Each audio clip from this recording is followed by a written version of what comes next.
So ladies and gentlemen, without further ado, please give Charles Savage from EasyEquities a warm round of applause.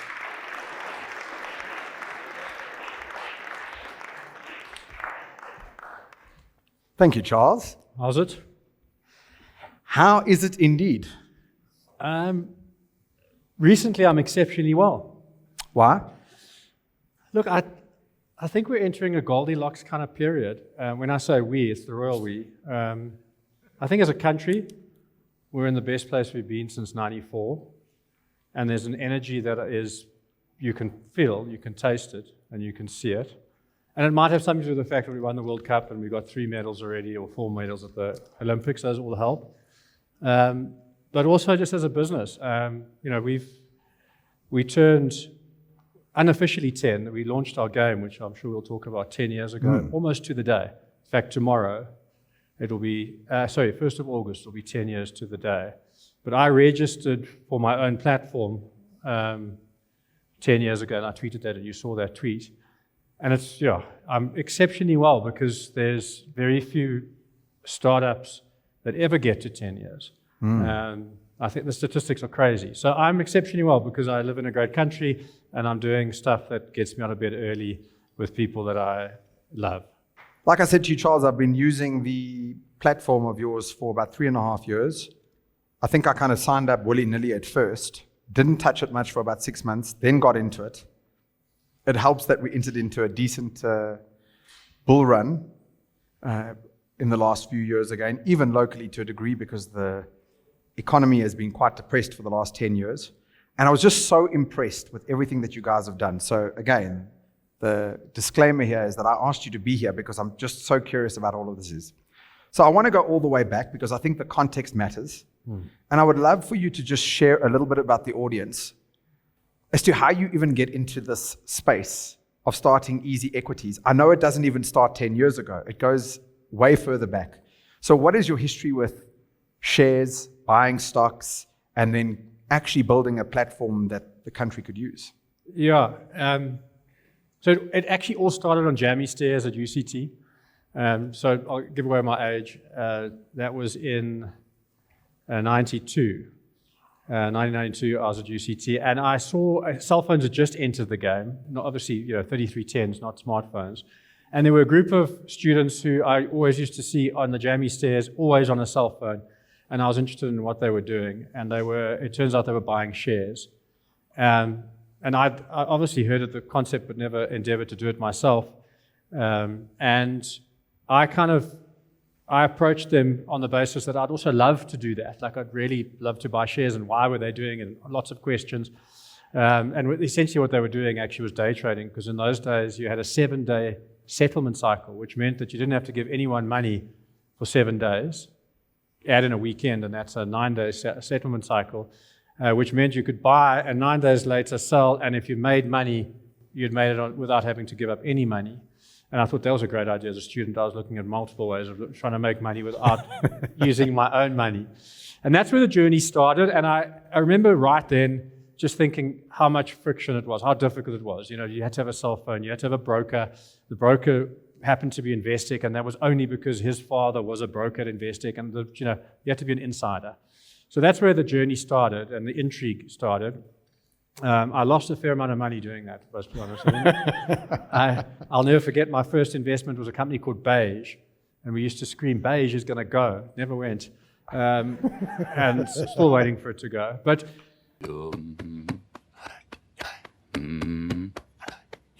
then I fast forward, I finished university, went traveling for 2 years, and came back. And I had the fortunate luxury of being a double major at accounts and IS, information systems, and that was because I was no good at either of those things. So I just thought, hedge your bets and try both.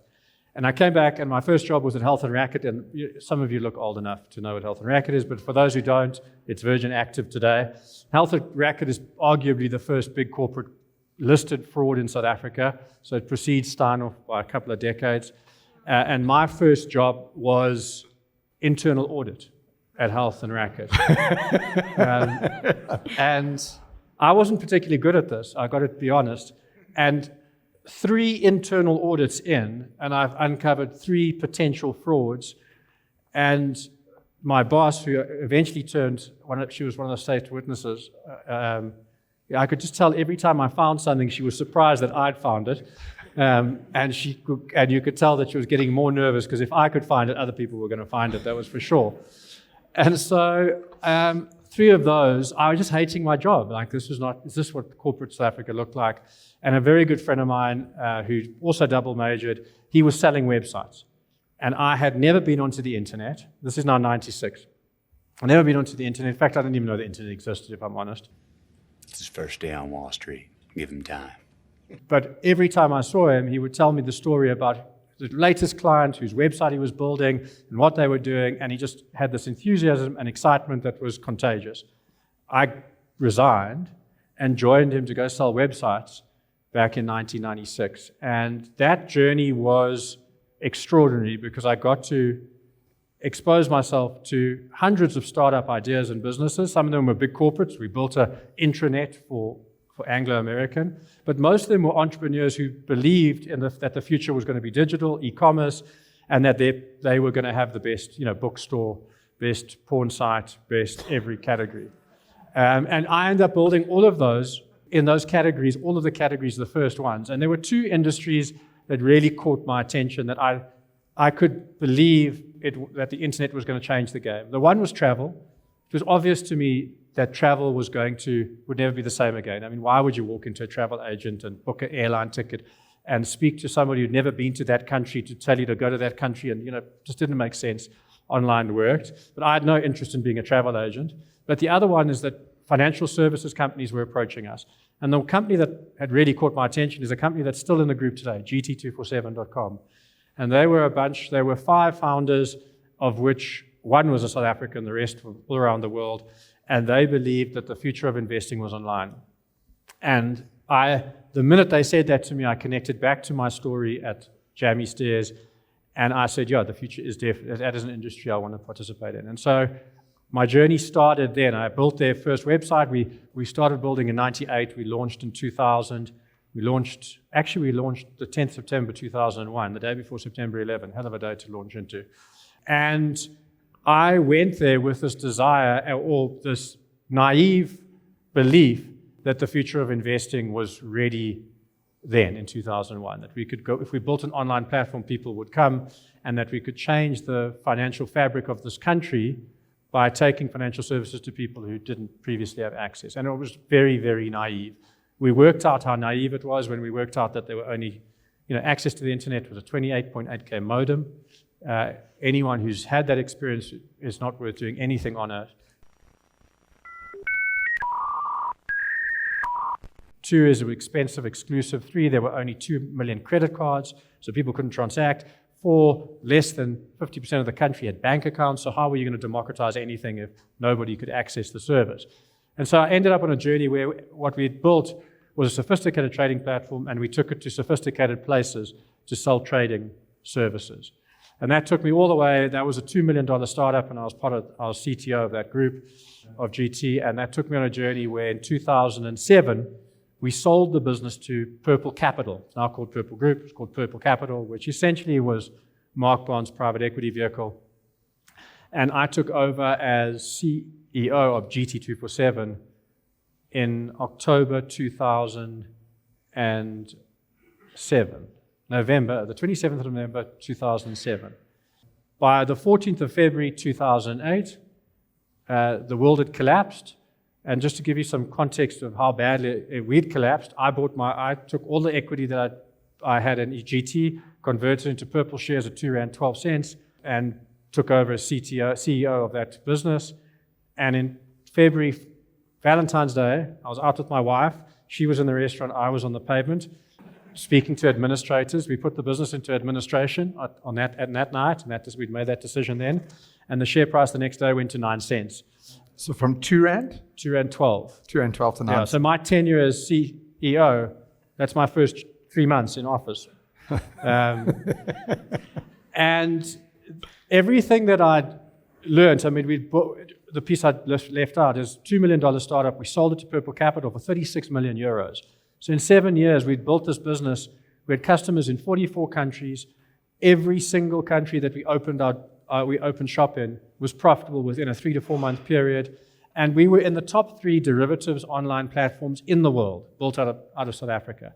And as you could imagine, we had an Icarus complex. We were young, we were naive, we thought it was us.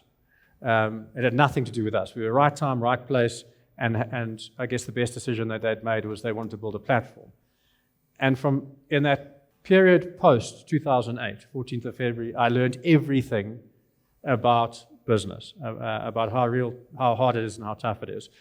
But how did that lead to EasyEquities is that despite my spectacular failure as CEO, the group supported GT. They recapitalized the business, and our shareholders, who I give credit to all the time, Ronnie Lubno was the biggest principal shareholder and just an absolute mensch and the most magnificent human I've had the luxury to work for. And then 2, Mark Barnes, who's been a big mentor and influence in my life and gave me the chances that I've had. They recapitalized and they put 300 more million rand into a business they just bought for like 360 million rand. And that allowed us to keep South Africa. And we had no idea what we were going to do with the capital other than protect the South African business. And you can imagine as a financial services business, we'd lost everything, including trust and confidence in our ability and everything. And so in 2008, the shareholders just said, look, we're going to give you money. We believe in you. Go and do something with it. And for a long time, 2008 all the way to 2013, we did lots of different things. None of them back to our roots in terms of trading or investing. We bought a sports betting business called VaultBet. We sold it to Sun International. It's now called SunBet. We made a little bit of money. We bought other businesses that aren't worth mentioning because they didn't make any money. But we'd repaired the trust in the group and confidence in the individuals. We'd got some of our mojo, and we'd moved the share price from 9 cents to 30 cents. And I was made CEO of Purple Group in 2010. So, from 2008 to 2010, CEO of GT and then CEO of Purple Group. But by 2013, whilst I was happy with what I'd achieved as CEO of Purple Group, I was no longer happy with what I found myself doing. The best way to describe it is I went to boarding school, is every day at work felt like Sunday at school. It felt like I was going back to boarding school. And Monday morning was back in the classroom. And I didn't believe that was how work should feel. And so at that board meeting, our results come out roughly about October, November every year. Our year ends August, so we're 1 month away from our year end. I'd articulated this to the board that I was no longer interested in what I was doing. I found no purpose in it. And I said to them, I think I should go. And by the way, I've done a pretty poor job of looking after your money. And so I wasn't expecting them to say, no, please stay. And Ronnie, who chaired the board, accepted it. He wanted to understand more, but he kind of closed the board meeting and said, Charles, if you don't mind, can I just have 10 minutes with you before we leave? And incredible what he did in that, and it wasn't 10 minutes, like 2 minutes. He said to me, look, Charles, I understand why you're going, but I just want to tell you that we still believe in you. We still think that there's some magic in you that is worth investing in. So you're leaving on your own accord, but will you pay me this respect? He said, I know you go away every year to Mozambique, because by then I was, I think, into my second year, and it's kind of my safe space to be everything that I'm not at work. And I know you go there now, you love it. I said, here's your challenge. Go away and think about what's going to get you out of bed early, what you think is going to be purposeful. And if you think it's a good idea, please give me the chance to invest in that idea. And it's amazing when somebody has that kind of confidence in you and gives you that space and freedom to just do what you want to do, how that opens the universe to creative thinking and everything that comes with it. So I went away to Mozambique with this incredible energy that, one, I was going to have a great holiday, 2, the relief that I don't have to be CEO of this company that I was useless at anyway, and 3, but go work out what you want to do. And it was fascinating now. I've been in financial markets for 13 years, and the first thing I started to do was to question why I was in financial markets. And I reconnected back to jammy stairs and and this changing demographic in South Africa and the opportunity to democratise shares and the broken ecosystem in 2000, and now we're in 2013, and said, Charles, there's all those reasons that you wanted to get involved in financial services and specifically investing, do they still exist? And I was more excited about that. And so I sort of ticked that box. I'm in the right industry. I'm doing the right things. Then I said, well, the excuses you've got for your failure, are they still valid? So are you the problem, or are there other problems that you haven't failed to solve? And I reviewed the industry, and all the excuses that we had in 2000 had gone away. Capitec had solved banking along with FNB and everyone else. Credit cards, everyone had them. The access to the internet was going through smartphones. Data's getting cheaper. The ecosystem is strong and now ready for this democratization. And I was like, cool, this is what I want to do. And then the third thing I had to ask is that the dialogue of the time was that South Africans were bad savers and investors. And that dialogue still persists today, largely. And I wanted to know if that was true, because maybe that assumption, maybe South Africans are not interested in investing and saving. Maybe they're just not wired in the same way that I am. And so I'm now on a beach. I've had way too many beers, and I'm surrounded by people that are like me and not like me in all age groups. And I asked them a simple question. I said, look, guys, you've all known me for an extensive period of time. My wife had been married to me for 13 years. I've got, kids, etc. I said, there isn't a single one of you who's ever bothered to buy shares from me. So here's the kind of conundrum. Either I'm a really shit share salesman, and I'm the problem, or alternatively, you're not interested in investing. So which one is it? And every single one of them articulated in a different way the same theme. And that was, it's too complicated, it's too sophisticated, we feel stupid, we feel like if we enter the conversation, we're going to make you look stupid. We've tried and failed. We're not sure if we press that button, if that bomb goes off. And the answers just kept streaming in. And at some point, I stopped them and said, okay, I get it. So we're the problem. I said, but what if we made it easy? Would you want to invest? And without every single one of them, from my 5-year-old kid, who I'm not really sure why she was saying yes, but she did, through to my 13-year-old son and everyone else, said, if you make it easy, we'll start investing. And that, I had no idea what easy investing meant. In fact, the original brand name was called I Love Stocks, because that's the way I articulated. I'd fallen in love with stocks. The richest people in the world have one thing in common, and that's that they all own shares. And so, if you want to be wealthy, which pretty much all of us are aspirational and want to do, then you should fall in love with stocks, because it's the greatest builder of wealth. And so I wanted my customers, I articulated that, as a brand, that I love stocks. When I shared that idea with people, they said, that's a really cuck idea, to call it I love stocks. But this concept of creating an easy platform, I could articulate it in one line. We're going to make investing easy. And everyone I said it to, I said, what do you think? That's a good business idea. They said, that's a brilliant idea. And that's a great idea. And the next thing was, so when are you going to start doing it? Why haven't you started doing it? And so I came back from that holiday in Mozambique, and I phoned up Ronnie Love, and I said, look, I've got this great business idea. He said, great, we need to call a board meeting. So they called a board meeting, and I prepared a board pack. It was called Project 41, because I was turning 41 that year. And I called it Project 41 because I wanted to launch this before I turned 41, which is 18th of September, for anyone who wants to send me birthday presents. And I did that because I wanted to do this fast. I wanted to do it with a very limited budget, and I want to put myself under a lot of pressure to pull it off very quickly. And I remember I shared the idea, and I handed nothing out other than to share the name, Project 41. You could see the board were like, where's the business plan? The board is unanimous. And I said to them, look, guys, I've got this idea to make investing easy for everyone. And we're going to focus on all of the friction that has prevented South Africans from investing. And I articulated my discussion on the beach in Mozambique. And I said, and I need 2 million rand, and I need 7 months, 8 months, 9 months to pull it off. And that's it. That's the whole idea. And Ronnie, who had a wonderful sense of humor, he said, is that it, Charles? And I went, yeah, that's it. He said, I think we've heard enough, quite honestly. Why don't you go and do this? Why don't you go and build this thing? And then he stopped me and he said, and by the way, we never accepted your resignation. We knew you'd come up with something. And so I carried on being CEO of the Purple Group, but with an intent focus of creating EasyEquities with 2 million rand in a very short time frame. And I had no idea. Ideas live really well in my head, but I can't articulate them in a way that other people get. And so what we had to do now was actually go and build a business that I had absolutely no idea what we were going to build.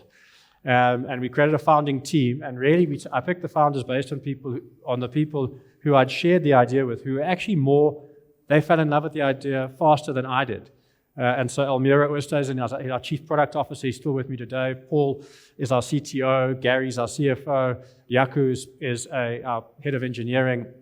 And myself, we got together and said they'd all fall in love with this idea. Let's execute this. And by the way, we're going to launch it before the 18th of September. And we went down this extraordinary journey of trying to work out what easy was, what it meant for our users.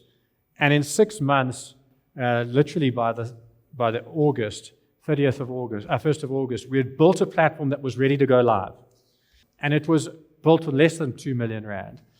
And I had these sleepless nights going into the launch because I'd built lots of platforms in my past, and none of them were easy.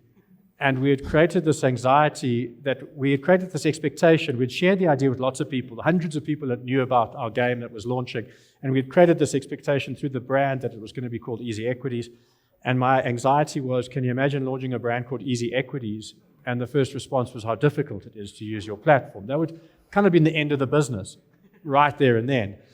And so rather than launching the platform live, I showed it to the team the next day and said, look, why don't we launch a game and ask people to play the game? We'll give away prizes, and we gave away 250,000 rand. And he said, what we'll do is ask them what's difficult about the platform. What's the friction that they find? Give us your complaints. Don't tell us how nice or what you like about it, but tell us what you don't like. 2,000 people pitched up to play the game over 4 weeks, 1,800 complaints about how bad the platform was. And thank God we did that, because that would have been the end of the business, and a great lesson on, if you're going to build products, build them in front of your customers and give them the opportunity to be architects, because if you don't, they might not like the house you've just built. So we prioritized the work that we needed to fix, and we that was easy because customers had complained. But the other question that we had failed to answer, which the game answered for us, is if you give first-time investors the ability to invest in the stock market, what are they going to buy? That's not a question you can answer through research because nobody's buying stocks. But through the game, we looked through the lens of our customers and we realized they bought the stocks that they'd already fallen in love with. So where they banked, where they shopped, where their life insurance was, who their mobile provider was. And the problem with those stocks is that they were unaffordable to 99% of South Africans' investment community. So if we take Naspers, which was the highest price stock, it was a 2,000 rand stock at the time, the darling of the JSE, the one stock that everybody wanted to own at the time, we were going to say, we're going to democratize access to investing. We're going to make it easy, but sorry, if you haven't got 2,000 rand, you can't participate. That didn't feel like democratization to us.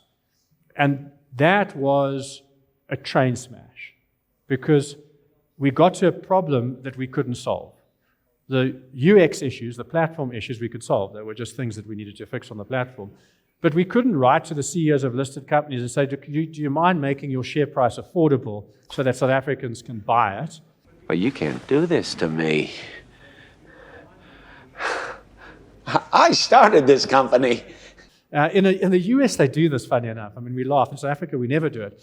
But in the US, they do share splits to keep the retail investors buying low, because there's this kind of concept that if it's low price, it's better value. It's complete rubbish. But it works. Tesla's done it 2 or 3 times, and they keep doing it.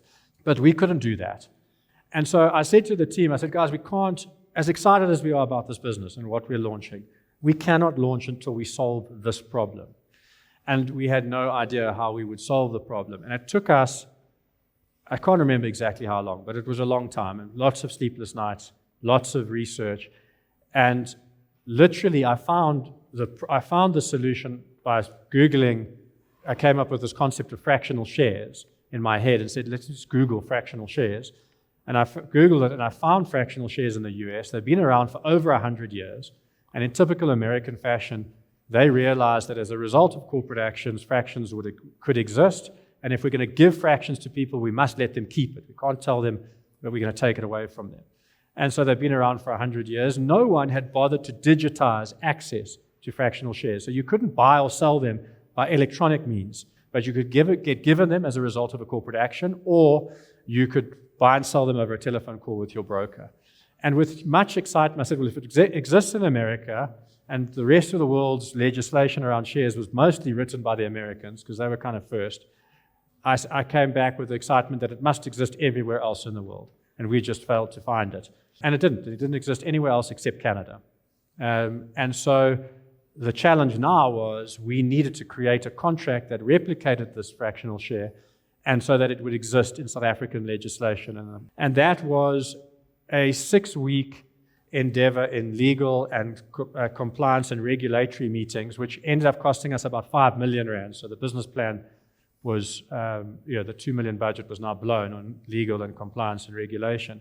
But we ended up in repeated discussions with the regulators where we were convincing them of the merits of fractional shares.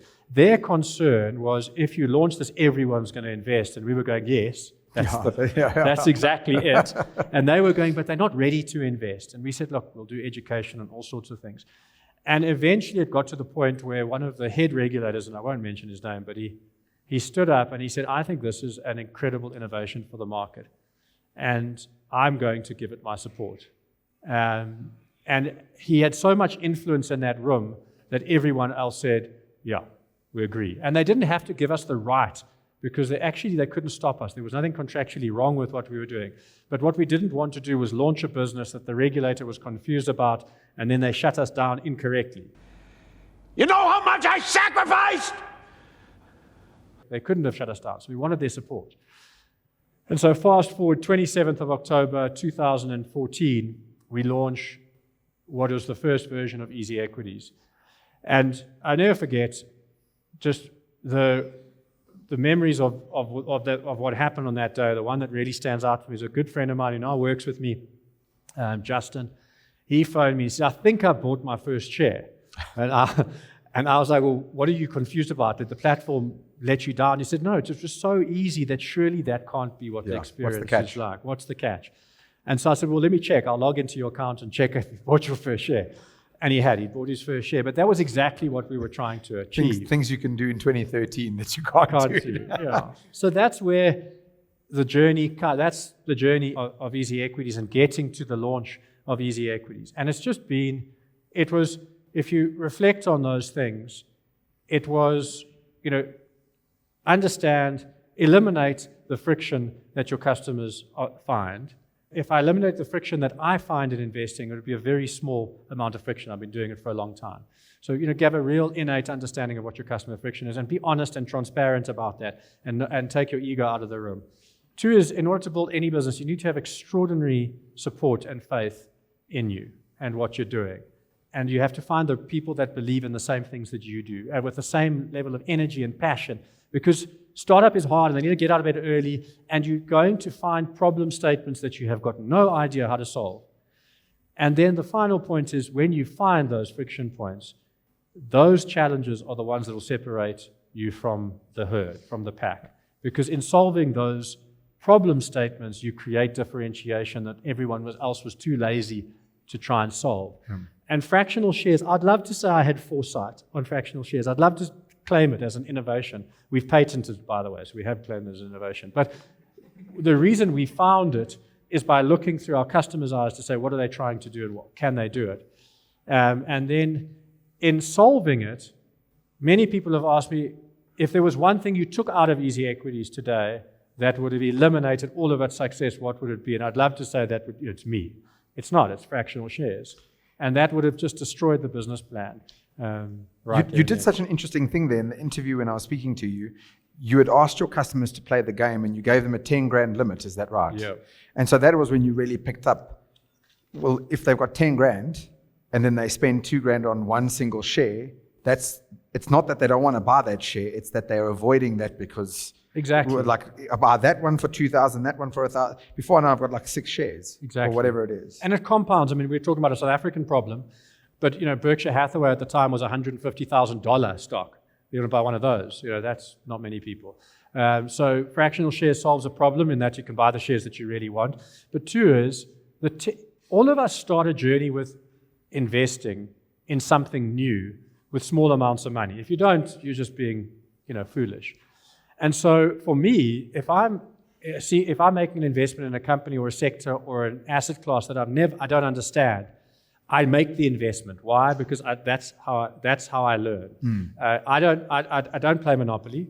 Gamers, start your engines. It's the Monopoly Gamer Mario Kart board game. If I played games and learned from games, then that's what I would do, but I don't. I learn from real life. And so I love investing in companies, asset classes, new things, but with small amounts of money. And by investing small amounts of money, I take an interest in that asset class or stock that is much greater than playing a game. And as a result of that, I either fall out of love and don't buy any more of it, or fall more in love with it and then buy more of it. And all of our journeys, so people misconstrue fractional shares as being for the poor. No, it's for all of us. Every single one of our customers, all 1 million of them, use it every single day. Yeah. I get a dividend from my Satrix 40 and it pays out 30 cents. Well, no reason not to reinvest it as opposed to earning a lazy interest rate. Or I want to invest in the latest crypto crazy coin, $10, I can do it. So fractional shares solve so many problems, not just access. It allows us all to taste, feel, get interested in asset classes that we are not familiar with. I mean, there's a few interesting points as I reflect on some of that journey. It's amazing how Steve Jobs, the bugger, was so right about you can't connect the dots going forward, but at some point later on, you look back and you see how all these different things that you did come together. So you don't actually ever waste time, especially when you're young, throwing different darts at the dartboard because you don't know where that comes together later. I think the really interesting journey for you comes about later on when now you've got this epiphany around EasyEquities. And the classic lesson for entrepreneurs is you get very excited about an idea and you don't know what you don't know. So there's all these headwinds that you're about to face, but you didn't know that they were going to come around in the first way. So here you are as EasyEquities trying to bring democratization to the market, and you're getting fought by people in your industry. Yeah. Which this is a net positive for the industry if more people get in. But they're fighting you on the very innovation that obviously with hindsight now we can look at and go, that was genius. I mean, it must be quite something being there with the regulators, fighting with your competition and others, trying to enact something that is actually fundamentally for the universal good. Yeah, it was. I think there was the large majority of our competitors were like, it's never going to work. It hasn't worked for 100 years. It's never going to work. That was the kind of 80% of the competitors. 20% of them said, but what if it does? And so if this innovation is exclusively theirs, what happens? We get kind of crowded out of this opportunity. And then the other side, there was a kind of a grouping of regulators who were trying to protect their own kind of stance in the industry because they were terrified of if it works. Like you can imagine the FSCA, which is what it was called back then, there were 250,000 investors on the JSE when EasyEquities launched. 250,000, right? So from a regulatory perspective, they only have to look after that 250,000 customers. We've got 1 million today, and they were sitting there going, well, we've got to 4x ourselves if these guys are half right. And how are we going to do that? And can we do it appropriately? And are the complaints just going to go out of control? And are people going to lose money on stocks? And so they had lots of unanswered questions. But the truth is we had no answers for them. And we also didn't believe that it would scale at the rate that it has. Like we didn't sit there going, it's going to get to 1 million customers in the trajectory that it did.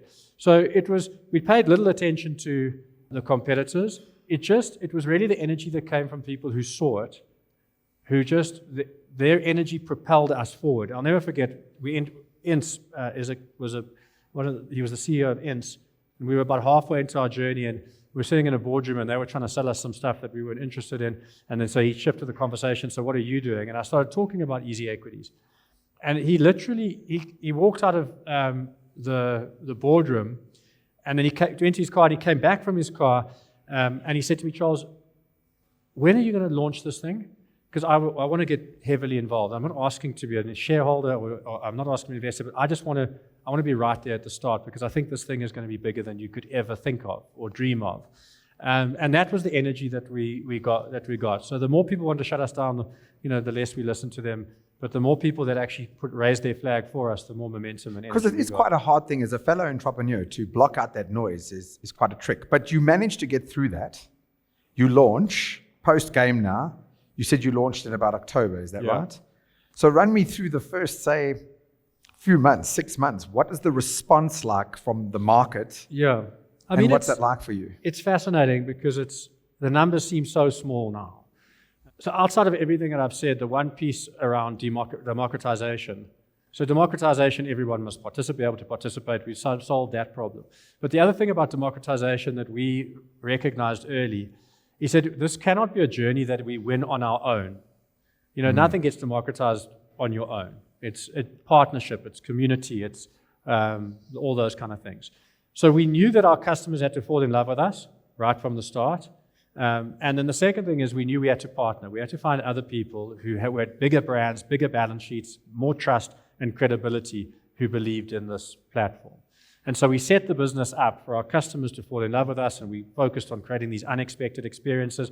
And my best example of an unexpected experience that I still use today, there are two. One was the first time I picked up Steve Jobs' iPhone. That wasn't what we were expecting from a phone in those days. And at that point, I knew that was the future of smartphones. But the other one was Uber. I never enjoyed a taxi ride in my entire life until that first Uber experience.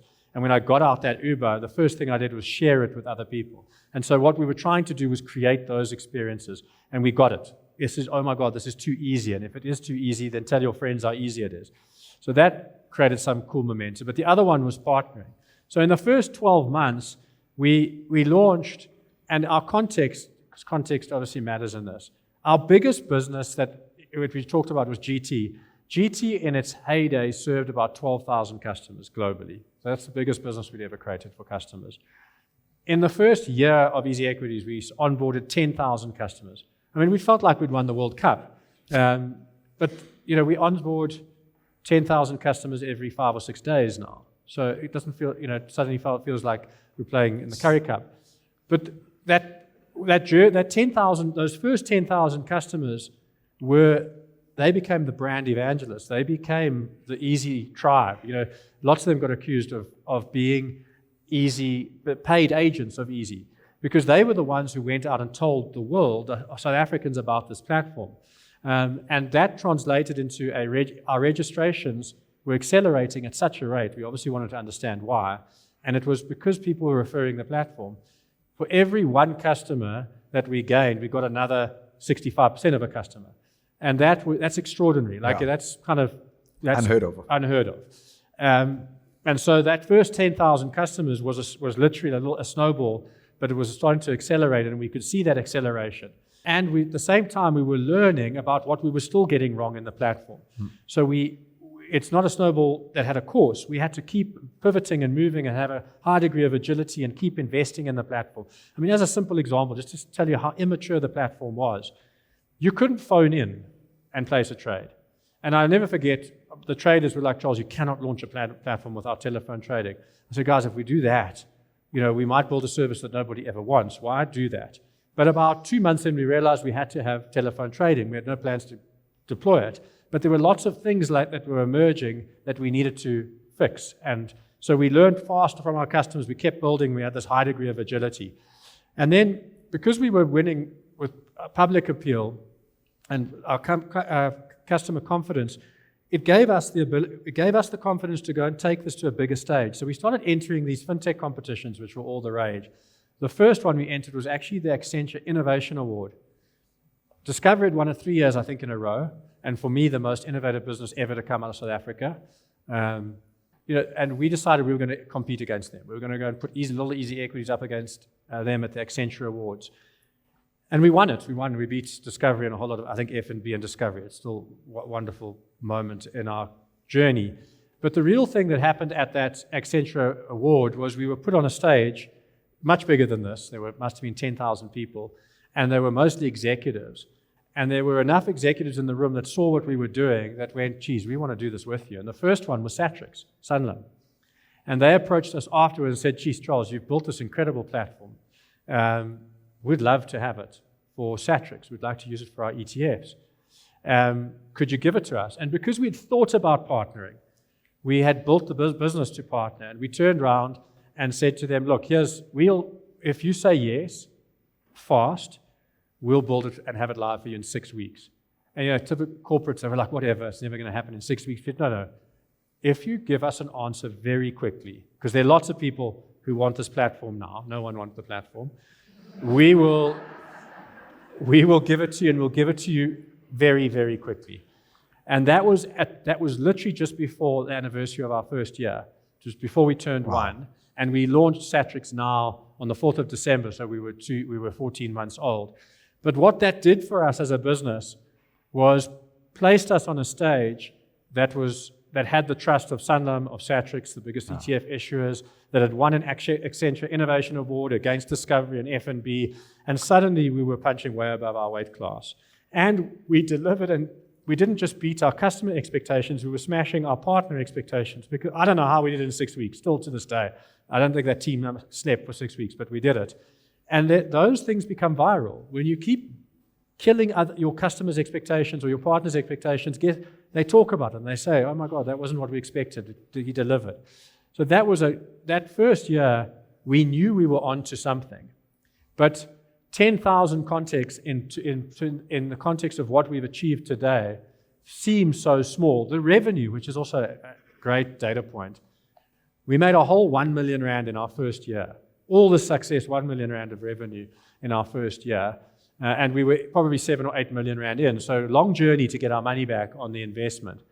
But our shareholders, having seen what we had produced, had grown in confidence as well. So the first year was an extraordinary year and far exceeded our expectations of what we could do. And was critical that Satrix vote of confidence, Sanlam vote of confidence led us. Because that then led to other partnerships. Discovery, you then ended up partnering with Discovery. Capitec next. Well, the first thing it led to, which is Sanlam investing 100 million in EasyEquities. So Purple Group was a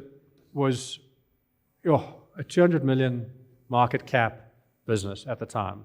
So that was the total market cap of the business. And free cash in the group, probably 20 million. So we didn't have a lot of money to invest in this platform that was now trying to scale.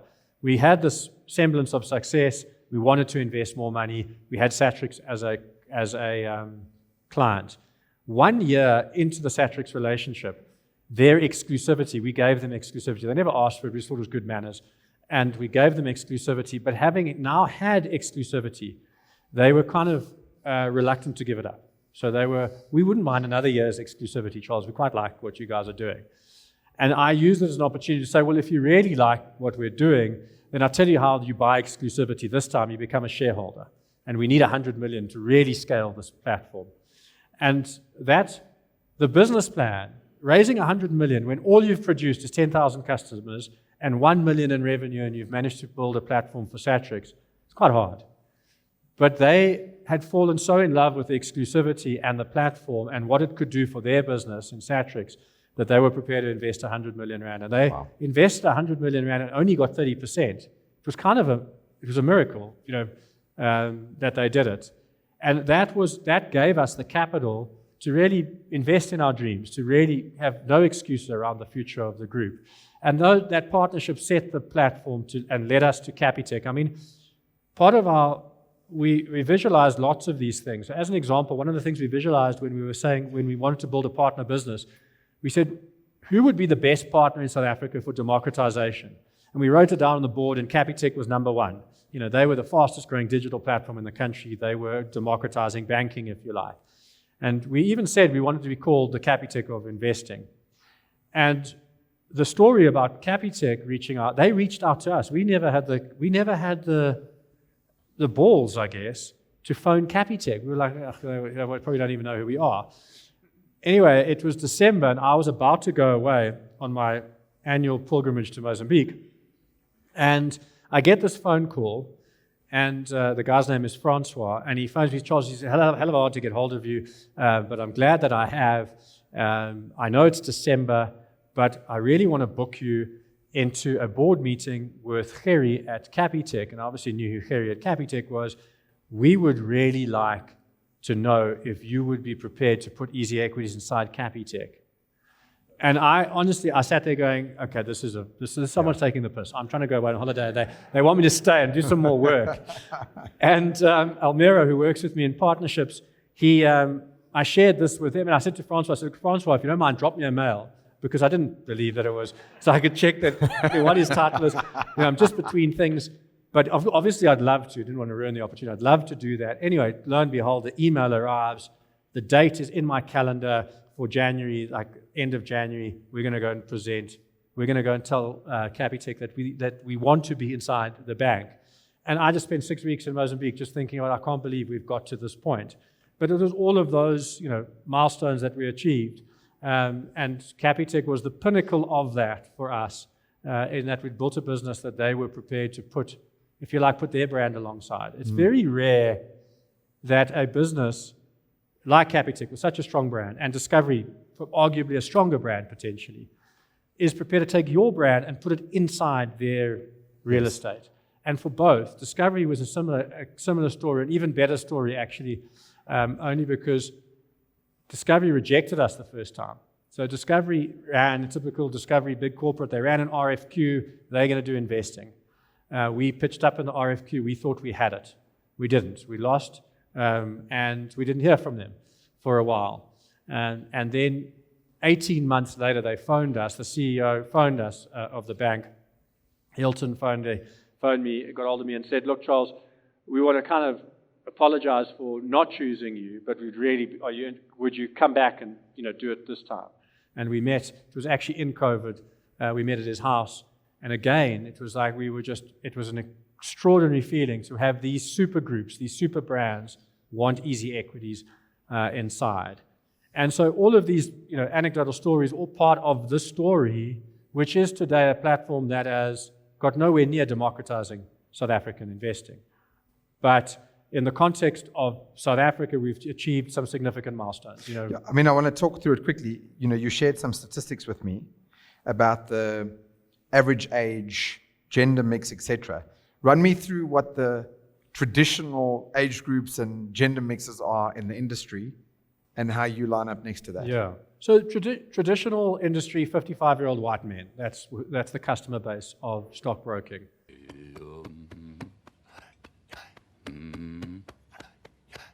And that is the customer base of every stockbroker today still, other than EasyEquities. That's and we can understand why. It doesn't really matter now. But the thing, and the hair stands up my arms when I say these things out loud, because when you go out to democratize, it's kind of a hope and a dream and a prayer, and and then the data tells you whether you've achieved any of it. So let's give you some of that data. So average age on the platform is 31. It's been 31 for 10 years now. Okay? So we keep acquiring the youth of this country. The biggest cohort that arrives every year is 27-year-olds. So that's our kind of sweet spot, which I kind of get. It's sort of, post-university, you're starting to get into your career, you've probably got a little bit of excess money. We would love to get them younger. 12-year-olds would be the perfect starting point. You laugh, okay, but let me just pause. The only time you can say that and still be legal, which is cool. But we designed the platform for 12-year-olds. And there were two reasons why. The first is that Warren Buffett's the greatest investor of our time. And he started investing quite young, but he was asked a question, he's been asked several times, what's the biggest regret you have in investing? And his answer was, I wish I'd started younger. He was 11, okay, in a world where there weren't even fax machines. You had to walk in to a broker. And what he was saying is that time is your greatest asset in investing, and it is. There's nothing, what you buy and sell is inconsequential. When you start is the key. And so 12-year-olds is exactly the right place to start. But the other reason why we wanted to design for 12-year-olds is, one, my son was 12 at the time, but we wanted 12-year-olds to be able to pick up this application and have an intuition with it that they have with these electronic devices. No one teaches them. He was playing Minecraft at the time and World of Warcraft. Two things I still can't do. But they learn how to do this through intuition. They don't read books. If I had to play World of Warcraft, it would take me a year to read the manual on World of Warcraft. But the interface is intuitive, and so they go down this journey of education through the interface, and that's why 12-year-old made sense. So I'm serious about 12-year-olds. This should be in the curriculum, and 12 is the right age to start because it's not difficult what we do. But I was answering a different question, the demographics. So we're capturing the youth. So average age is 31, has been like that for a decade, which is extraordinary. It's 42% female, 58% male. So we're under-indexing on women. Come on, let's get the more women investing. But we're way different to the industry.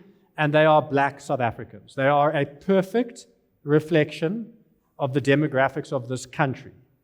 And so, what's the demographics of South Africa? Average age is 27. So why are we surprised that the biggest arriving group is 27-year-olds? So we're capturing the South African opportunity, that gives me goosebumps, because whilst we designed it for that, it isn't necessarily what we expected. And what's also interesting about that is that it's not so much the age that inspires me, it's the mindset of our investors. So in my head, I'm probably still 25 to 26, but it's capturing that young mindset that we've wanted to in South Africa. And so our customers have a youthfulness that means that we've got lots of old customers like me. I mean, lots of them, and huge amounts of arrivals. But the magic in that data point is, and it's the thing I have the biggest regret about as well, is that the magic in servicing 31-year-old South Africans is that 3 decades from now, when I'm long gone, the impact that we'll have on this country, no one in this room will be able to predict. The power of compounding this customer base, this million investors who now have 56 billion in assets today, what's that going to be 3 decades out? There isn't an actuary that'll work that out, because you can't predict exponential. No one can. But the other thing is that if that's just 3 decades from now, and 3 decades from now they're only 60, but they're starting to hand assets over to their children, and now you've got a culture of investing. What's the impact that EasyEquities is going to have 100 years from now? And this is my wish. This is my desire. This is why I get out of bed early to do what I do. And that is simply that one day, 100 years from now, somebody says, why the hell are South Africans so wealthy? And the answer says, because EasyEquities found it important to start 100 years ago. And in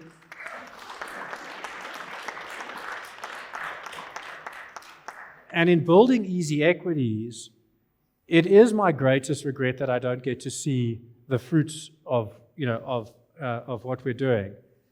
But the road signs, the signals are all pointing towards it, so I can live with a high degree of confidence, unlike the dreams we had 10 years ago. But it's extraordinary to see this young customer cohort that are doing everything that people said that they wouldn't do. They're doing it for themselves, and they're doing it exceptionally well. It brings me to the point that you have some really interesting data, and I want to shift this. I think your story has been remarkable. There's about 1 million things that we can get from it, and I want to get there. But the data that you're looking at, you get a very unique perspective on South Africa as we speak. So how do you just briefly summarize the state of play in South Africa? We've had a depressed economy in real terms for the last 10 years, but it seems, my intuition is that things are turning, but you've got data. So What do you say? I mean, unbelievable inflection point, the coalition. I hate the name, GNU, whatever. And I think it is the start of a new chapter. The coalition, how do we measure that impact? The day after the coalition was successfully announced, we had 5 times the registrations we have on a record day. Wow. So we didn't do any marketing. We just had 5 times. So there's been a demand that has been held back by a lack of confidence in our country. That kind of, with hindsight's obvious, right? So that's the first thing. And then that we've had, that has continued. We've had high levels of registration post that. The second measure of confidence is capital.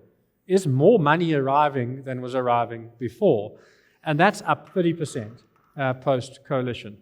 And that is, where did that money come from? We've had no economic loosening of the macro environment. And what I mean by that, the thing that really strangles our customers are interest rates, and inflation. The higher the inflation, higher interest rates, less money we all have to go to spend on investing. So that hasn't changed. In fact, customers are at what I would say, South Africans are at breaking point in terms of their ability to save and invest, or just keep the lights on. And so hopefully we get interest rate cuts very soon. But despite that, they pitched up with 30% more money. They must have made big sacrifices in their own lives to pitch up with that excess money. Based on that confidence. That they Based on their feel confidence, there's more yeah. stability, we're going to go. I'm not going to miss this opportunity. And, I started my conversation by saying I'm exceptionally well. And I think South Africans are the pulse of South Africa is improving exponentially. We've got to put runs on the board. We can't just talk. We've got to make sure that that talk delivers. But the talk's exceptionally positive, and we're starting to see a competitive environment in Parliament. You and I were talking about it. I'm not saying that the ANC is good or bad, or DA is good or bad, or I'm saying the coalition as a grouping is a competitive environment.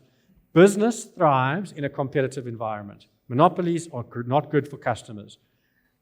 My view on the government is that government politics is going to thrive in a competitive environment where everyone's jostling for position to show everyone up, as opposed to saying, hey, don't show me up, I'm in the same team. Don't play better than me. And our customers are pitching up. And because they're South Africans, they're stayers, they've just been waiting for a small signal, a small shift in sentiment. And that sentiment has arrived, and we're seeing it in our data. And it's wonderful to sit at that, at that inflection point and saying, look, it's clear, South Africans are voting with their money. We see a very interesting response to what's happened post the coalition. We deal with lots of different businesses that use the trust. So I'm talking to a lot of customers and clients and saying, how are you feeling at the moment? And they're running more events. They're getting more busy. And again, I bring back your data point, because when you see it in 5x the registrations compared to before in that particular day, and then the numbers continue to go, and then the capital flows in, at the end of the day, the objectivity of those numbers speaks. And then you could see there was an initial jump straight after the coalition. I saw my numbers shoot through the roof. I'd been rand cost averaging for long, and I saw it all shoot through. Yeah. But South Africans have been depressed for so long in the economy and politically that suddenly we've got a little bit of excitement brewing, because you're opening up social media, or you're opening up the news, and whereas it just used to be all bad, or that's what at least it felt like, there's like, this minister's having a go, this one's raiding the prisons, there's movement. And since we've been pushed underwater and we've been drowning for so long, I think it feels to me like South Africans are saying, there's a sign of life here and we're going to run with it. So I want to kind of shift tack exactly now, using the last 15 or 20 minutes or so, really speaking to the heart of investing. So I'm just curious, by show of hands of you here, how many of you, I know there was 160, so there's about 130 of you. How many of you, by show of hands, have an EasyEquities account, just that I've got my bearings? The rest of you are paying, by the way. So you've got 20 minutes to get registered, and then you don't have to pay for your on the way out. Okay, so amazing. I would say about 70% of you put up your hands there. Very briefly, for the people in the room who don't have their hands up, but they're sitting on that cusp, what is some of your basic advice to people? Like, how do you, for those of you who aren't investing or don't have an EasyEquities account, what is your advice in getting started? Because even though you've made it easy, people still build, I guess, it's big in their heads, taking that first step, and they're scared and they don't know what to do. What is your advice first for the people who have no account, no shares? Yeah, you've got to understand the industry has set itself up to be to make it look smarter than the customers it serves. Shut the fuck up. I'm serious. I know. Stop. I.e., you only pay for services that you think that you are incapable of providing for yourself. I mean, your example of setting up the trust, right? You wouldn't have done that if you thought you were incapable of doing it. You would have hired somebody else. Financial service is the same. We think we need somebody else to do this for us. And the industry has set itself up with that, like that. So we wear suits, we speak a funny language, we use high terms that nobody understands. Right. No, what do? You get another brilliant idea, a special idea, another situation, another stock. And so we intimidate you into thinking that you need us, you need an advisor. And the truth is you don't. What you need to do is have the energy and the wherewithal to get started. And you have to start small. And if you start small, you will take yourself on a journey and surprise yourself that you can build the trust, and you can build a very successful portfolio for yourself, and you can do it all the while learning and getting better at it. And so, the real advice is just start. And if you're my age and you're 51, you've got 3 decades or 4 decades of it.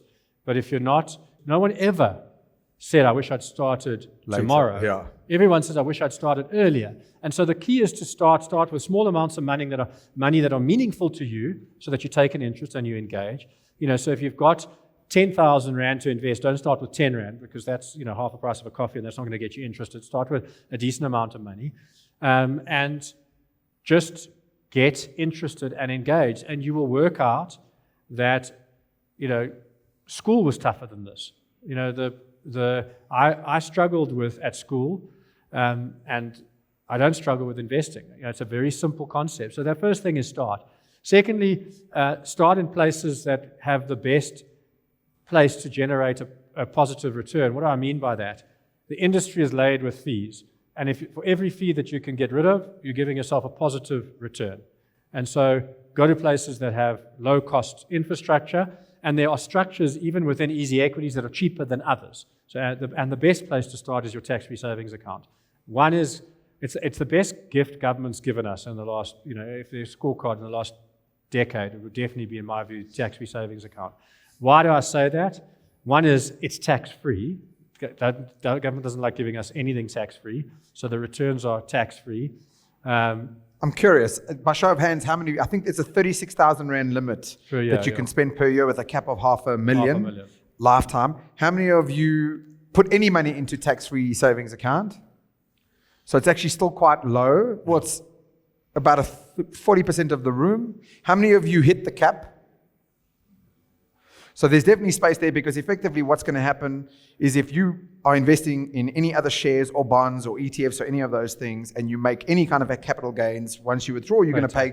But if you spend, every year you get given the 36,000 Rand limit, 3,000 Rand a month, that you can put into that, and any capital gains that you make, including the interest and so forth, you keep. So that's an absolute starting point. My future niece is here. So we're going to say to her, you're going to open up an EasyEquities account tomorrow. Is there an age limit for? She did? No, there are no age limits. You can open them the day your child has got an ID number. You can open a tax-free savings account. Okay, so the first place is starting with a tax-free savings account. And then I know we want to strike the balance of not giving financial advice. No, I'm not worried about that. But because I'm glad.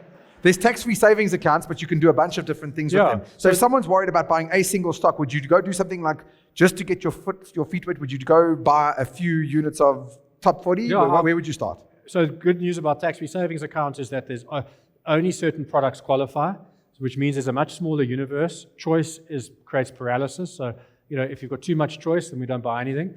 So there are only ETFs and qualifying unit trusts. Start with the ETFs and stay with the ETFs. Why?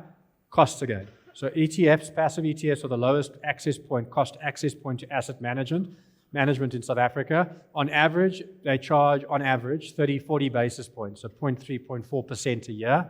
Your average unit trust charges 1%.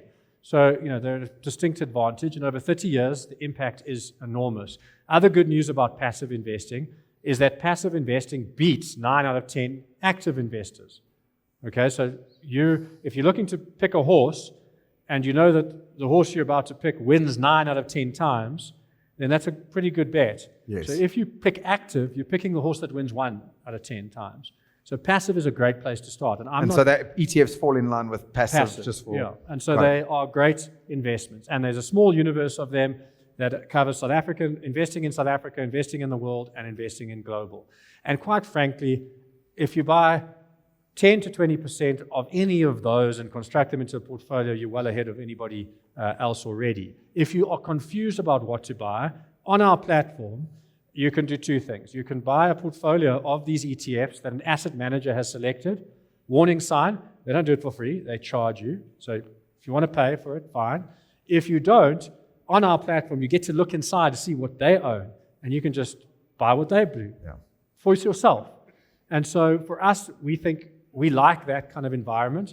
Some people don't want to do it, and so they'll pay an asset manager to make the selection. Others will look at what the asset manager and buy. I quite like that portfolio, and I'll buy it for myself. Yes. And so you can, if you like, you can cheat. You can write the exam using the asset manager's, notes. So that is the place to start. And until you have fulfilled the limit, until you've got to 36,000 Rand a year, don't go anywhere else. Just stay inside your tax-free savings account. And looking around the room, they look like a fair amount of parents in here. And we talked about 12-year-olds being the target audience, but for tax-free savings accounts, it's birth, it's ID numbers. And the greatest gift you could give your kids is a tax-free savings account that's fully funded by the age of 21 or 18 and 21. It takes you 17 years, I think, if we do the maths, to hit the limit. By the way, government has increased the limit once, about 5 years ago. It used to be 30,000. They took it up. And I think given the inflationary environment we've just seen, they'll probably take the limit up again at the next budget speech. So let's hope so. But if you do that, if you fully fund a tax-free savings account, which is, I know it's a lot of money, but it's all relative. If you fully fund it every year for 17 years, and that's your 18th birthday gift to your kid, and the sacrifice that you've made is that stop spending 5,000 Rand a year on your gifts and your parties for your kids. Give them the 18th year birthday. Make that sacrifice. That 18th birthday present is sufficient to give them a safe retirement at the age of 40. Never have to work beyond the age of 40. That just shows you what time does. Yeah, that's the time. That thing has been in the markets for 40 years now. Yes. And so the key is when you give it to them, make sure you can't put rules around it, it's theirs, which is interesting. So only thing you can do in the absence of rules is educate them well around why they shouldn't touch it.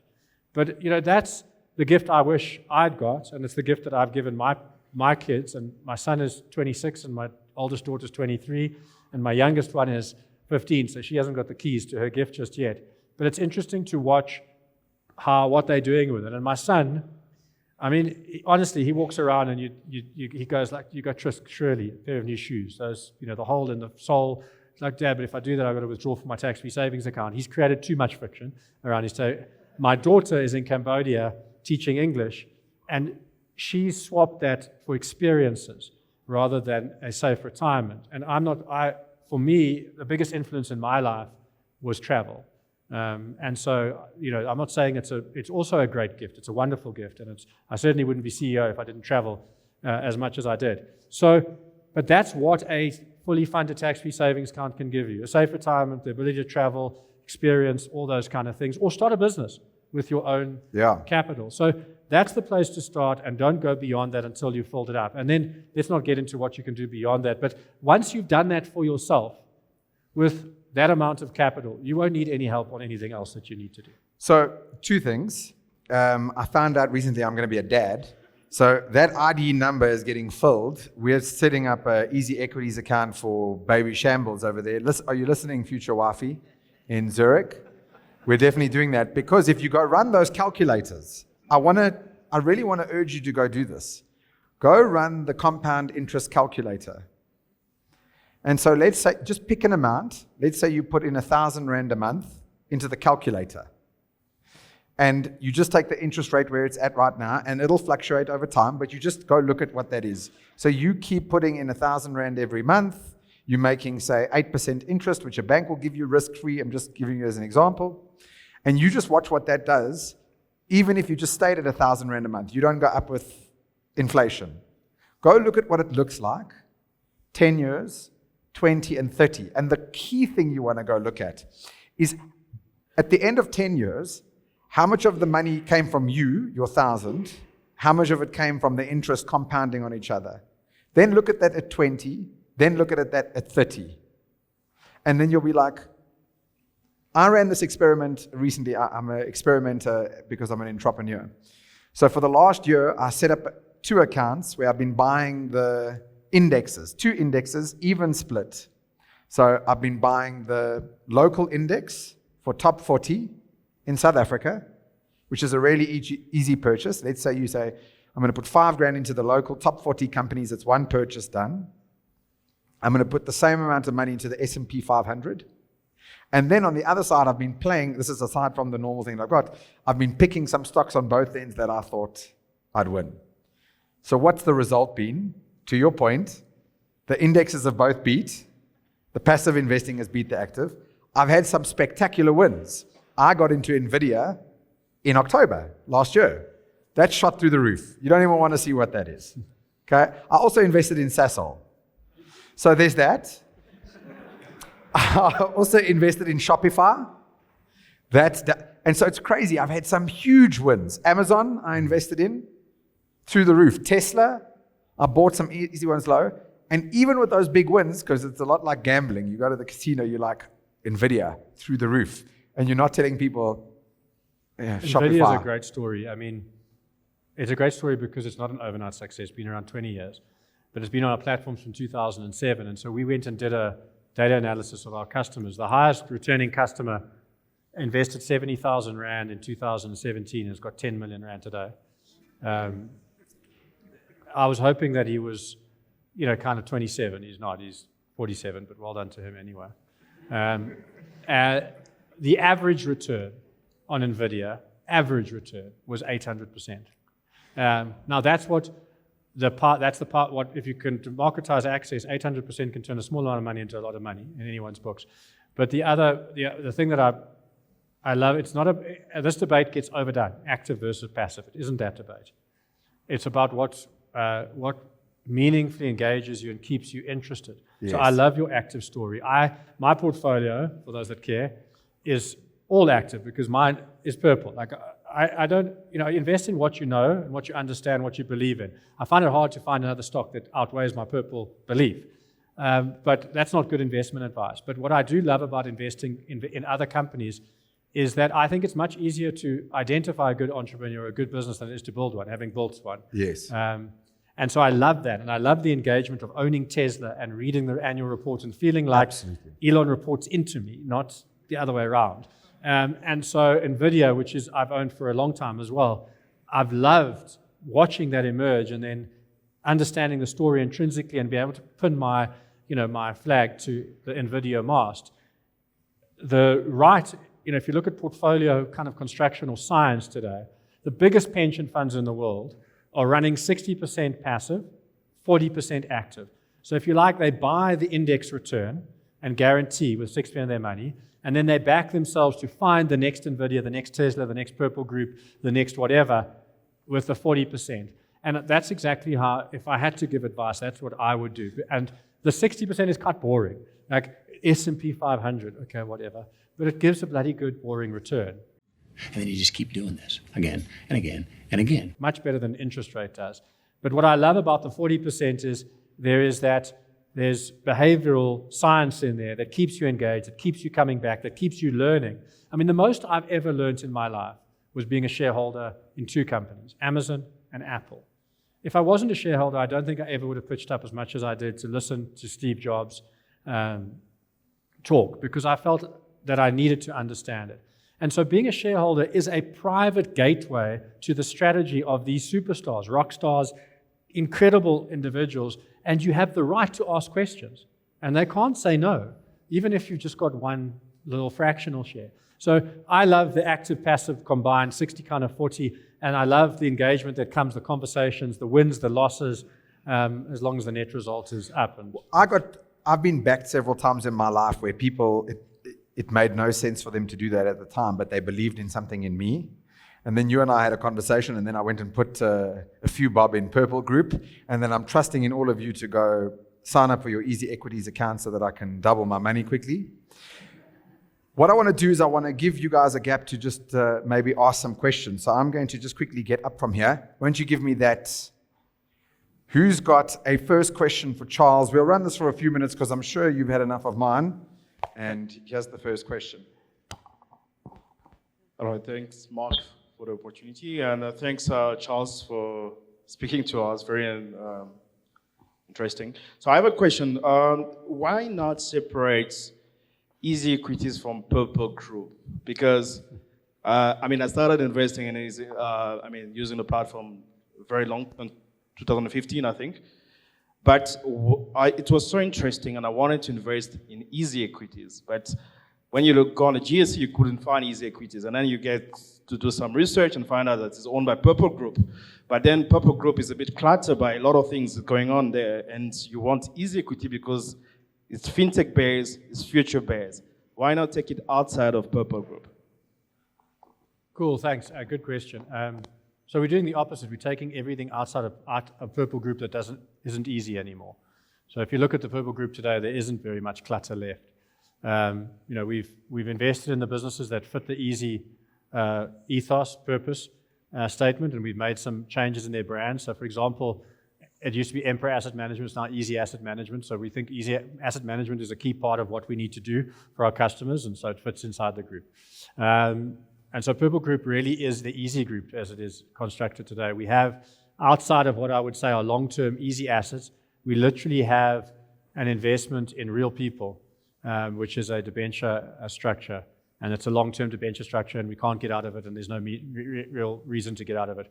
It's just kind of sitting on our balance sheet right now. So we, at some point, Purple Group will become the Easy Group. When?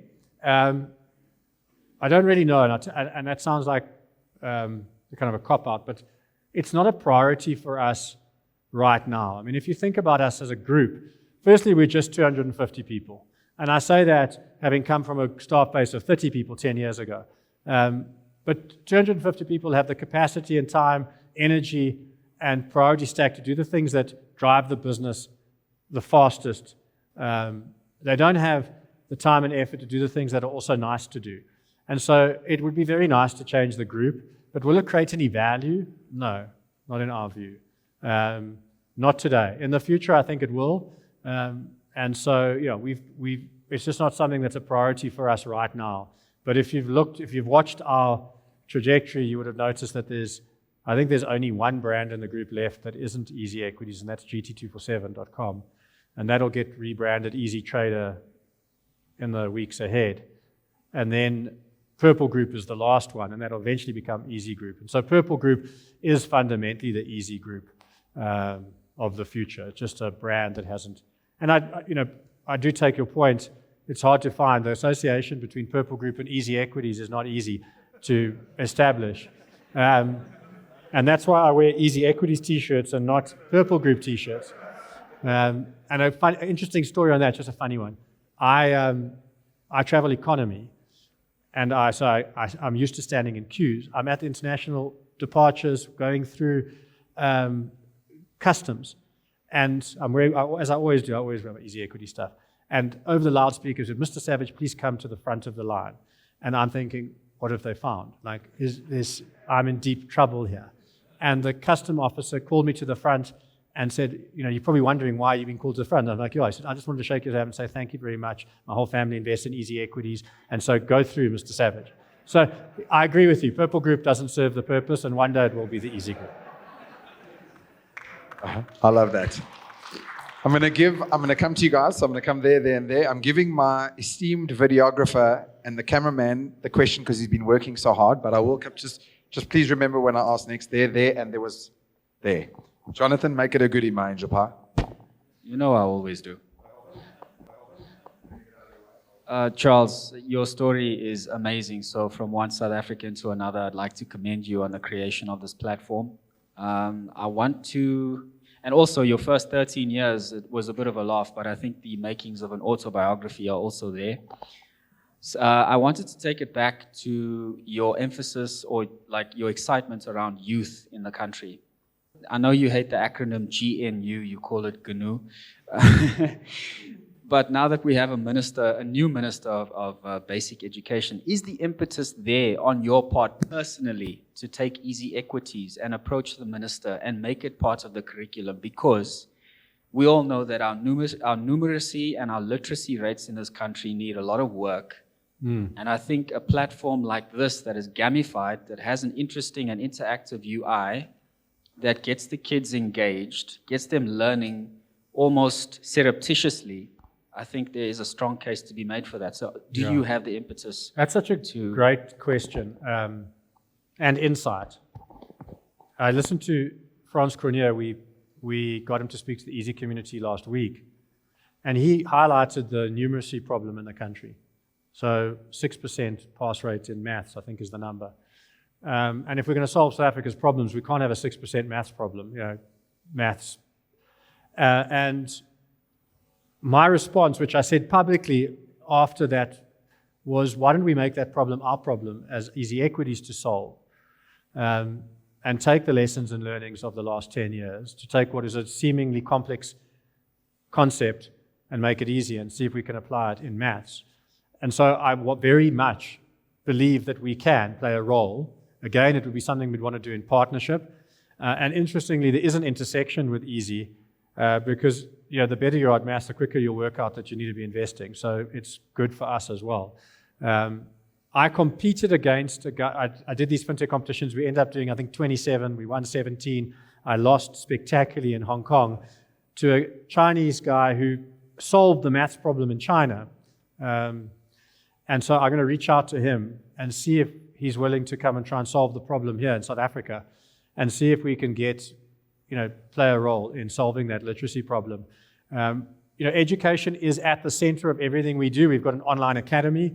I don't know how many courses it's got, but 30, 40, 50 courses. They're all free. We incentivize you to do them so you get some benefits by doing them.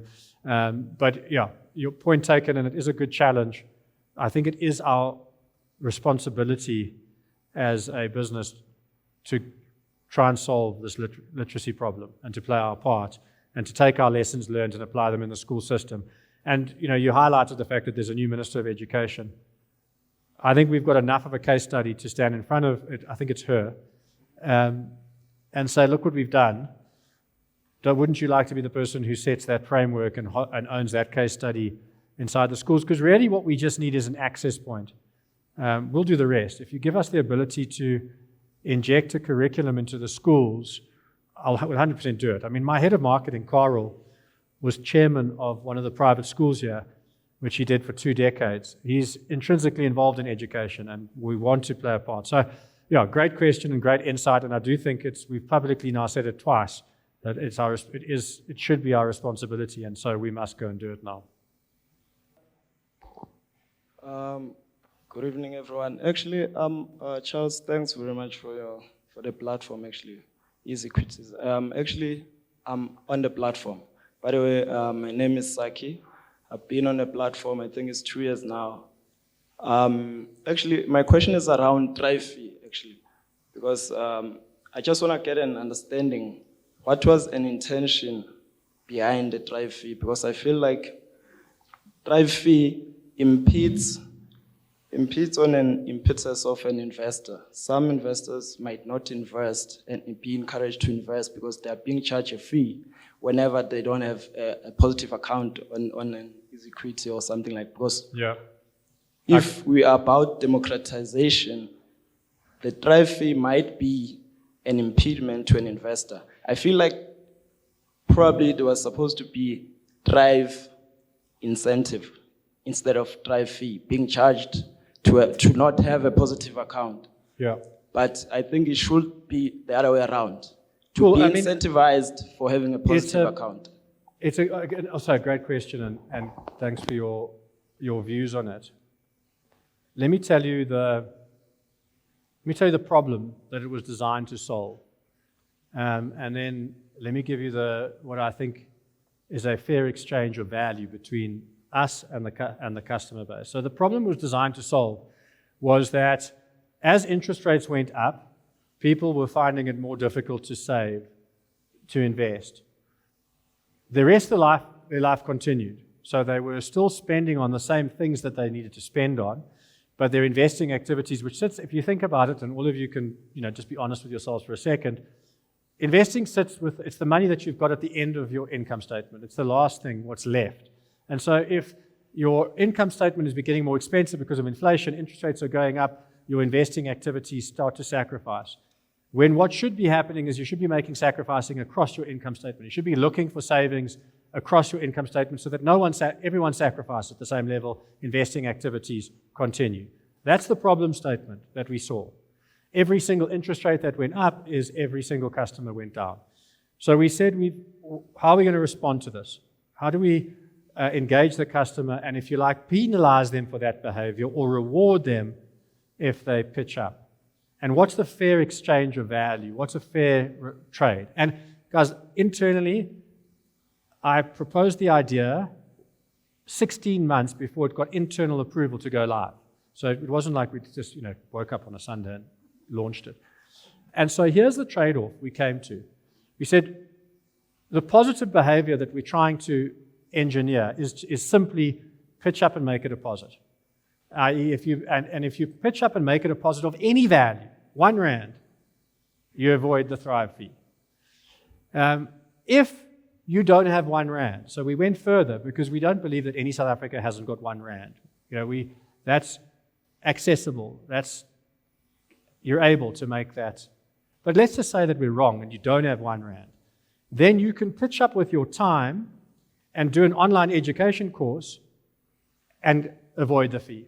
So there are two ways to buy your Thrive fee. One is pitch up and make a single deposit of R1 or more, or two, educate yourself. Invest in yourself because you don't have the capital now, i.e. improve your ability as an investor. There are lots of other things you can do, but fundamentally, those are the two core things we wanted you to do.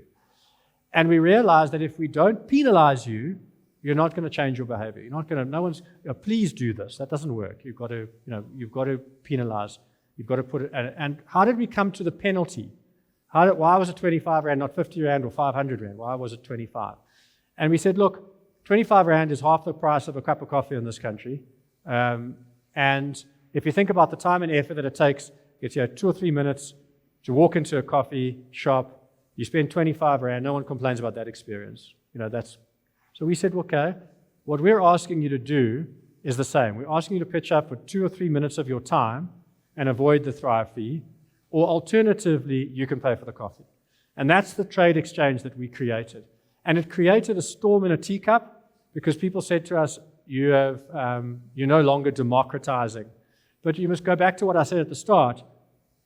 Democratization is a partnership between us and our community, our partners, you and your clients. A partnership relies, a good partnership, and marriage being my favorite partnership, relies on both parties pitching up at different times to do different things and to make sacrifices in order for it to work. A partnership is not us doing everything for free all the time in the hope that you pitch up and do your part. And that's how Thrive emerged. And I can tell you now that it's the best thing I've done since launching EasyEquities. Because what has the data shown us? So prior to Thrive, nobody ever talked about our fees because there was nothing to talk about. They were the cheapest. No one wants to, but when we launched Thrive, suddenly everyone wanted to talk about fees. So we said, fine, if we're going to talk about fees, let's talk about fees. Industry. Let's stack up fees. So there was this huge debate about fees.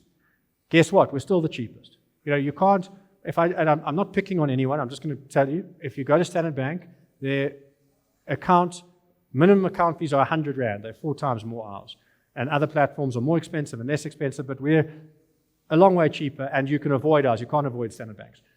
So people wanted to talk about fees, so they talked about fees. Guess what? It emerged that ours are still the cheapest. What was the unintended consequence of having a discussion around fees? Our arrival rate of competitive clients has quadrupled. So prior to Thrive, for every 1 customer we lost to a competitor, we gained 1.5 customers. So we were net winning in the competitive landscape.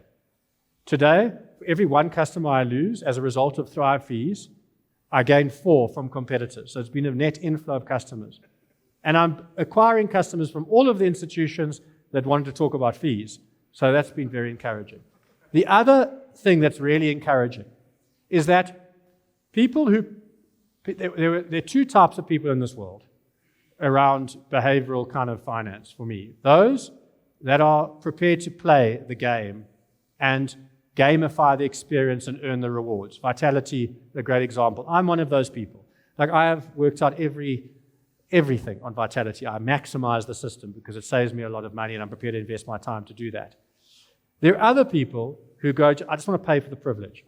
Please, my time is more valuable and I just want to pay for the privilege. So the only thing that we got wrong on Thrive was not allowing customers to pay for the privilege. And that's coming soon. So you'll be able to buy that level of exclusivity that you can earn now through behavior and pay for it. But the other data insight that is really encouraging for us, what did it do to the thing that it was intended to do, deposits? So we launched in October last year, 2023. From November 2021, which was the first time we got an interest rate hike in South Africa, through to October 2023, we've seen a decline in deposit rates, not just in number of depositors, but in value per depositor. That is it's off a cliff.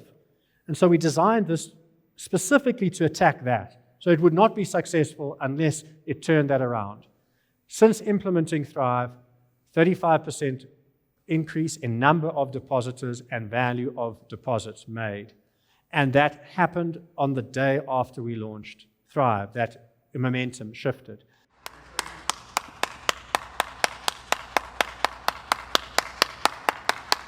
And so we have 100% gamified the experience. We've appealed to people's behavior. People are pitching up more often, educating themselves. And education, just a great data point. One of the education pieces we did was crypto, so probably the least understood investment topic out there, despite what everyone thinks they know about crypto. Like, for me, a huge journey in education and understanding, and I'm probably 5 or 10% in. When we did our crypto course, which was in April, we had 5,000.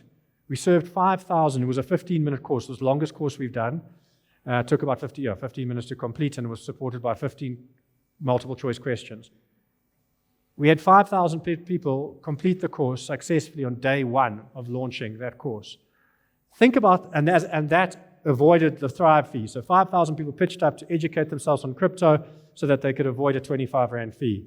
Think about the compounding impact of that piece of education on those 5,000 people, and obviously that wasn't what we've done. So Thrive has been an incredible endeavor, highly successful, spectacular failure in certain areas. We'll pivot on those failures and make improvements, and Thrive 3.0 will launch on its anniversary, which is in October, November.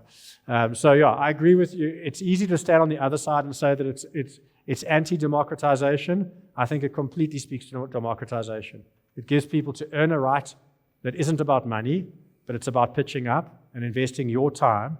Because at the end of the day, I invest 365 days a year, 24 hours a day in that platform. My heart, my soul, my DNA, my everything is in there. And I can tell you that 250 of my staff do the same. And all we're asking is that you pitch up and pay for coffee, or just pitch up and stand in the queue for coffee and you avoid it. So I think it's a fair exchange. Hi, Charles. My name is Kagiso. I've got 2 comments and 2 questions. My first comment is based on the issue about black 31-year-old women. I want to commend you for that one, because also in my portfolio I see the upraise in terms of young black women making more money than the average black man, and they are investing, so the 100-year term goal is definitely achievable when it comes to that. And then the second, now I'm coming into the question. The question is based on the tax-free. If we look at the threshold for the lump sum of tax-free over a lifetime, which is about 500,000 Rand, we know that it's basically giving us 6.5% on average. Would you not say, if one would go into a guaranteed investment plan with one of the institutions that, don't shake your head, give me a chance, with one of the institutions that we have in the country that would yield probably 7 or 6.8% over a 5-year period, versus a person going into a tax-free savings with a lump sum, looking at a break-even point after 16 years, as you have mentioned it? Yeah, so let me just change your assumptions, because they're not right. Okay. Average equity return in South Africa over the last 100 years is 15% per annum. So investing in a tax-free savings account, if you achieve the average, invest in SA equities, it's 15% on average. Last decade, average is 12%, so we're under-indexing. Just out of interest, South Africa over 100 years is number 1 or 2 in the world in terms of investment returns. So we like to target other areas, but destinations. But Africa is a great destination. So 15% compounds a lot faster than 6% or 7% does. And so you've got to get that right in your assumption set, is that you're investing for equities, and just use the last decade. 12% would be an average return, not an extraordinary return. 2 is that threshold limit. The key about a tax-free savings account is achieving those thresholds at a young age, because the benefit of achieving that then compounds for a very long period of time. And so, for example, if you were, and this is not a line in the sand, but it's close. If you're under the age of 35, it's very hard to make make an argument for anything other than a tax-free savings account. But over the age of 35, you're kind of running out of time. I know they don't want to hear that at 35, and so what you need is a little bit more assistance in your investing. And so an RA comes into the picture. Why? Because you get the tax benefits of making the contributions. So you get the contributions exempt of tax, which you don't get in a tax-free savings account. But remember, if you're contributing as a kid, you don't have tax, so it's not a benefit.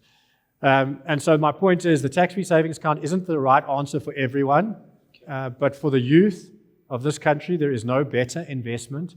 A guaranteed structure is only guaranteed because someone else is guaranteed to make more money on that structure than you would if you invested in the same assets yourself. Okay. So guaranteed structures I'm not in favor of. Where they do work is where time is an issue and age is an issue and risk appetite is an issue, and those are all related. Time and age and risk are related. So for example, if you're in retirement and you have an income requirement that you need to guarantee, then a guarantee product serves a very strong part of the ecosystem. Correct. But certainly not if you're a young investor and you've got lots of time, then you don't need guarantee products. Okay. They're very expensive, and that means someone's making good money out of them. Correct. Usually clients pay 3% over and above fees.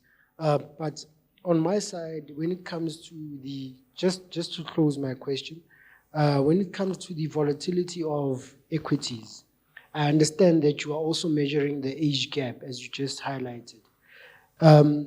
Would it, as you said, you said we need to go in slowly, or we don't need to go in aggressively, but we can go in slowly and measure time. So I need to understand in terms of a young person investing into equities and volatility of the equities, should markets drop, what would the response be from your side as an advisor, and how would you handle that behavior? Yeah, I mean, it's, should markets drop, there's a certainty in that, there's an answer. Markets are going to drop. The best predictor of the future is the past. Equities, as I said, on average, generate a 15% return. That includes the losses, the down years, and the spectacular up years. I mean, it's not so long ago we were doing plus 20, 25% in South Africa 2-3 years in a row. So the key about volatility is all about how sensitive you are to time. Because the more sensitive you are to time, i.e. you need these assets in a short period of time, the less tolerance you have for volatility. Because if you know the market over the long term is going to correct itself, then you don't care what the price of the market is tomorrow. You care what it is in 30 years. So if you have a long time horizon, asset equities are the best investment in the world. That's a fact. There's no better asset class over the long term. There are more volatile asset classes that have generated higher returns in the short term. Crypto, incredible, unbelievable returns in the short term. But they're not time tested. They haven't been around that long. So if you need assets in a relatively short period of time, then your ability to take volatility risk is reduced, and so you need to match that to risk assets that will give you a lower return but more certainty, and that's as simple as it is. But anything over 5 years, in my view, should be all on equity risk. That's enough time. The average bull market lasts 7 years, the average bear market 3, and so a 5-year period, it gives you enough time to see through a bear market and get some return out of the bull. And once you go beyond 5 years, the further away you get from 5 years, equity.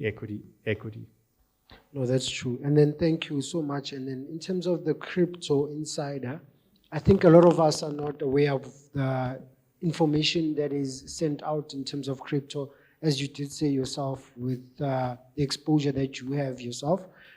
Is there a way that more South Africans can expose themselves to crypto? Because we are aware that offshore, they are more exposed in terms of crypto and the information that lies to crypto. Is there a specific way that we can channel I'm going to be ourselves? biased here because we own Easy Crypto. So, but we didn't build EasyEquities. We partnered Michael Jordan, who some of you might know, of probably the most successful bank CEO of the last 2-3 decades, and a guy called Earl Loxton. They started a business, and The problem that they were solving is that they created a crypto coin that sole purpose was to invest in the top 10 crypto coins out there by market cap. So if you think about that in stock terms, that's like our Aussie 40. Our Aussie 40 invests in the top 40 companies on the JSE by market cap. So if there's a company, let's just say Purple Group had an unbelievable run and we entered into the top 40, if you invest in the top 40, you'd automatically get Purple Group. So they created that coin. It was called something else. We called it Easy Crypto 10. And the problem it solves is that it will always have you invested in the top 10 coins. Bitcoin dominates. Bitcoin's about 65% of that coin. The other 9 coins make up the balance of 35%. Why do I like it? Why did we end up buying the business and using our brand there? And I'm going to go back to my .com days. In 2000, it was obvious to me that the future was e-commerce. It was obvious. And I'll say the same thing about crypto. It is obvious to me that the future of money is digital and is blockchain. It is obvious to me. I think the future is coming at us fast. What wasn't obvious to me in 2000 was who was going to win. Which e-commerce platform, product, service provider was going to be the winner, i.e. who should have I invested in? Looking back, it's easy. Google, Amazon, Microsoft, etc. It wasn't so obvious in 2000. The same exists today in crypto. It is not obvious who the winners are going to be. If you think you know, then buy the ones that you think you know are. If you think you can identify Microsoft and Amazon, then you can go and buy those coins. If, like me, I can't predict the future on crypto, I don't have enough insights, I don't work in it, I'm not intelligent or smart enough to be able to work it out. All I want to know is that when crypto becomes what is e-commerce today, I want to own the top 10. I don't care how I own them, I just want to own them. And that's what our Easy Crypto coin allows you to do. By investing in that coin, you will always own the top 10 by market cap coins. And in that top 10, you're going to have a Microsoft, a Google, an Amazon, and you're going to look like a genius. And so I'm less interested in who everyone thinks the winners are. I'm only interested in who are the current winners and making sure my money's in the winners, because I find that a much easier strategy to adopt than trying to pick winners. Okay, we got the last question, and then we're going to close up. Here you go. Make it a goodie, eh?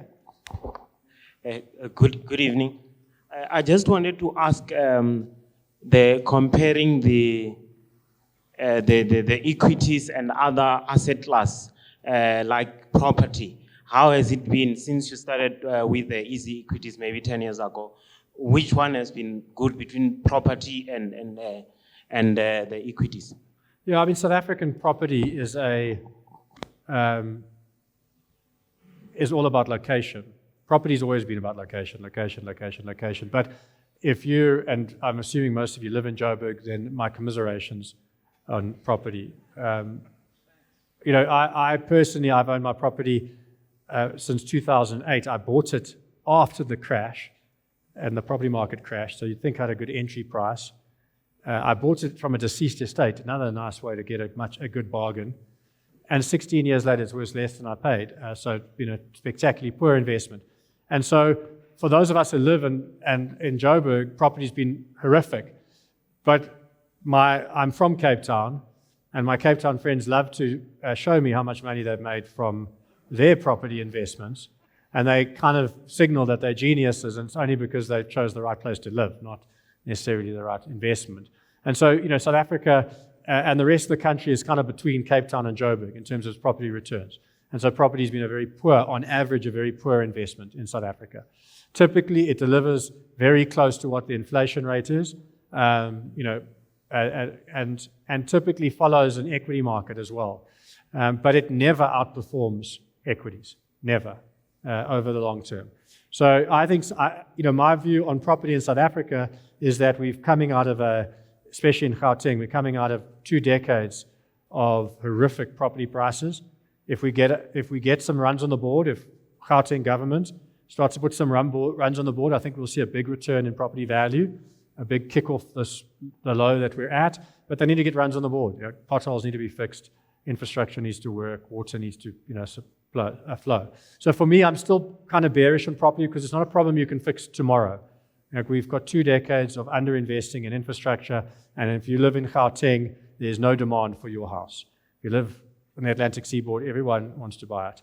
So, it depends where you buy. Commercial property, very different prospect.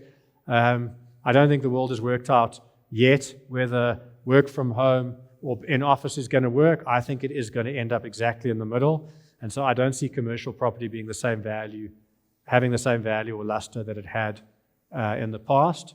I think it will be very much become a location game as well, like residential has been. And so I'm quite bearish on property for now. I would keep it to a minimum, far in favor of equities. Charles Savage, everybody.